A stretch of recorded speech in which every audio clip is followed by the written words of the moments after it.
to speak a lot. You can ask him, but I really have to give him a lot of credit because he really deserves it. On the left center aisle. Yeah, this question is for both of you.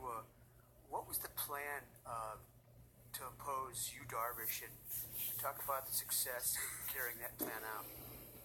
Gonna go. When you're going to face a high-end pitcher, and even though we beat him up a little bit twice this series, is not going to take away how good he is. We've seen him a lot in Texas, and obviously he's a difficult pitcher, and you have to pick a pitch. You have to find an area of the zone that you feel comfortable with and stay in the strike zone the most you can.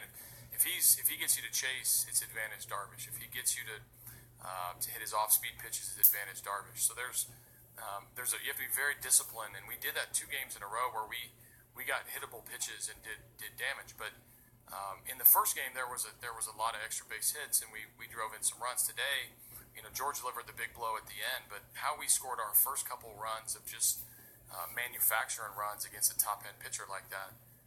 Our plan was to make it tough on him and to give good, tough at-bats because we didn't know how long he was going to be in. This is the most creative team in baseball and how they use their pitching. So we said before the game we stood behind second base. You might only get one at-bat against Darvish. Now, I didn't know that was going to be because we scored a lot of runs. I thought it was just going to be how creative they were going to get. But the plan of attack, like always, is get a good pitch to hit. Right center aisle there. AJ, it was just over 2 months ago. I was with you guys in St. Pete, where you had been relocated, and there was, at the time, a lot of anxiety because everybody wanted to get home so bad, and you didn't know then when you would get back, and you went back that weekend. And now I imagine everybody's anxious to get back to Houston for a whole different reason. Can you just talk about the amazing?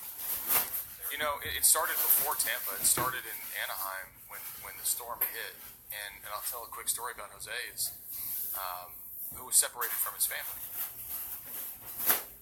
And with a lot of guys, a lot of our families, some were with us, some weren't. And Jose, back in Houston,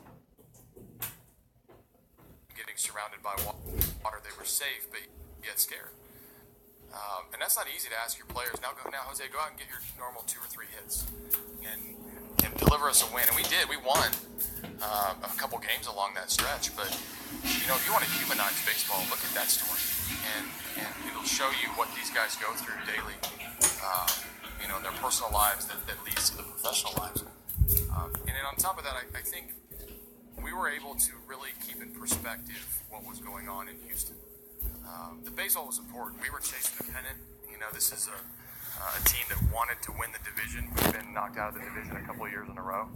We never lost perspective of what was important. I saw these guys at the community center the day off that the Mets gave us on Friday night. I saw these guys do good deeds for people as they start to rebuild the city. And I think that's why the city fell in love with this team all over again, and why we had that Houston strong strength that carried us a long way.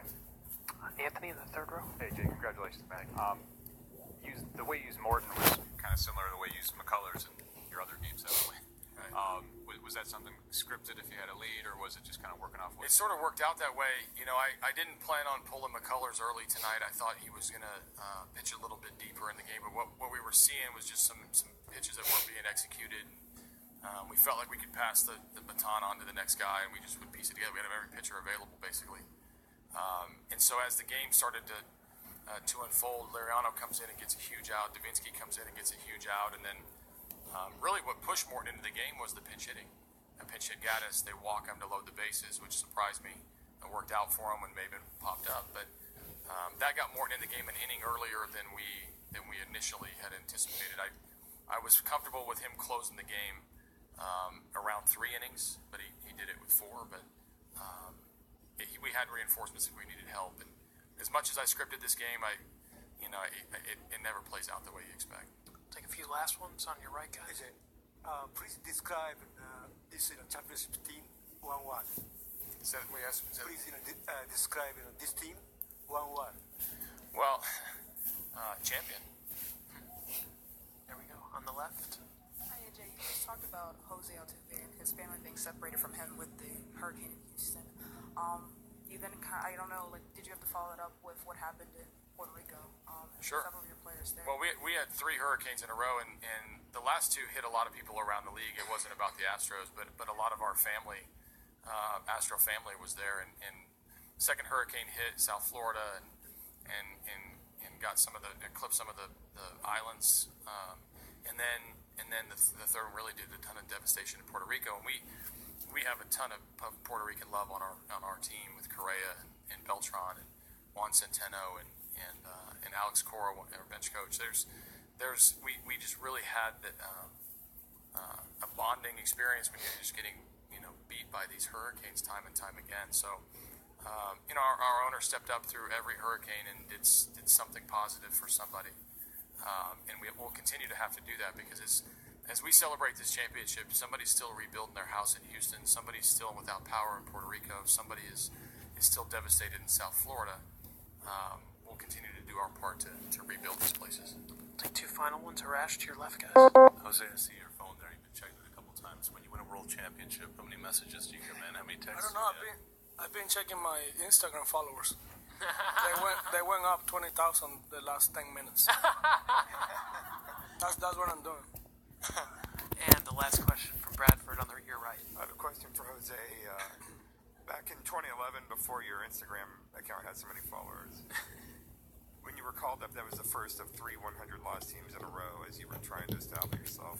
Is there any way you can just sum up what it feels like to go from those teams and breaking in?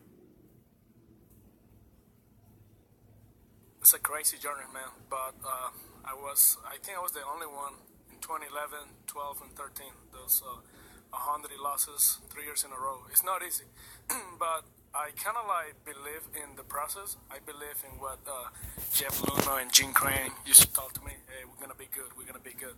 So I was like, okay, then let me keep working hard. Let me, get better every year and try to be part of the winning team. I always believed that we're gonna become good. Then I saw Springer getting drafted, Correa, Bregman. I was like, okay, we're going. And we got to playoff in 2015. Better John team. We didn't have that much experience. We couldn't go farther. But last year we have another great year. I think it was a good year. We didn't clinch, but it was another good year. And then this year in spring training, I realized okay, this is the team.